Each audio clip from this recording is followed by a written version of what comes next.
रोज मी दिवसाची सुरुवात जिरं पाण्यापासून करते. तर आता पण मी जिरं पाणी उकळून घेतलं होतं आणि ते प्यायला घेतलं होतं. तर 10-10:30 दरम्यान मी माझा असं टाकलेला व्लॉग बघत बसलेले. तर हा व्लॉग ना माझा बराच जुना आहे, म्हणजे एक महिनाभर आधीचा आहे, जो मी आत्ताशी टाकला. माझ्या मामाच्या गावी जेव्हा मी गेले होते ना, तेव्हा केलेली सगळी मजा ह्या व्लॉगमध्ये आहे. प्लीज तुम्ही पण नक्की जाऊन बघा आणि आवडला तर नक्की कमेंट करून सांगा.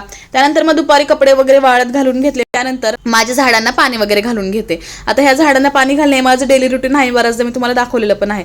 त्यानंतर ना दुपारच्या स्वयंपाकामध्ये मी इथे सोयाबीनचा पुलाव करत होते आणि हे जे सोयाबीन आहेत ते मॅरिनेट करून ठेवले होते आणि मॅरिनेट केलेले सोयाबीन त्याच्यानंतर मग आपला भात हे सगळ्यामध्ये मी आपलं सिंपल कुकरमध्ये पुलाव करून घेतला आणि पुलाव लावला. त्यानंतर इथे आंबे आणि कांदा टमॅटो हे कापून घेतलं, त्याच्यावर मस्त असं मसाला टाकला होता छान. त्यानंतर संध्याकाळच्या टायमिंगला ना मी पालेभाजी घेण्यासाठी फाट्यावर आले होते. फाट्यावर मस्त असे भाज्या घेऊन नाही का गावाकडची लोक बसलेली असतात, त्याच्यामुळे गावरान भाज्या अशा शेतातल्या भेटतात आपल्याला तिथे. त्यानंतर मग संध्याकाळी पालकची भाजी घेऊन आले होते, तीच इथे बनवत होते मी. मीठ आणि मुगाची डाळ यूज करून जशी आपण करतो तशीच मी करते. आणि बस आता जेवायची वेळ झाली, तुम्हाला पण भेटते नेक्स्ट व्लॉगमध्ये. चलो बाय.